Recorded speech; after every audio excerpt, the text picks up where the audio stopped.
everyone. Here we come to the end of our week on this lovely Friday morning. Let's make it personal, and I am, of course, Terrell, your amazing pastor. If you call me pastor, I don't know. You might not be from the church, but I won't tell you not to call me pastor, and I won't insist you do call me pastor. But I will always be your friend, and I do truly wish the best for you. And if you have any questions, please contact me. Proverbs chapter 5 and verse 6. This is talking about temptation, and it's talking about how she is a seductress.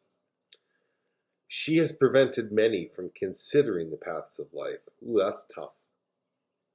See, sin is hard. The sinful nature that exists in all humans born to this earth, it can be tough to escape. But the love of Christ that draws you out of that life and back in communion with the Father is always stronger. But she will take you with her wherever you don't want to go, sliding down a slippery road and not even realizing where the two of you will end up. And I think this is a perfect example of from one extreme to the other. When you're walking with God, hey, you don't know where you'll end up, but it's exciting. When you're walking with sin, you may not... You might end up somewhere you had no idea how you got there. You might call it rock bottom, whatever. But it's definitely somewhere you don't want to be. Listen to me, young men, and don't forget this one thing I'm telling you. Run away from her as fast as you can. Never think yourself able to live in sin and handle it. Run away as fast as you can. Don't even go near the door of her house unless you want to fall into her seduction.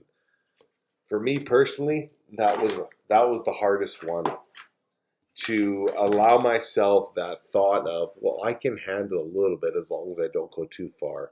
I can walk up to the door, I can knock, I might even be able to enter that house, but I can handle it. Never let yourself think that way. Never let yourself think some sin is okay.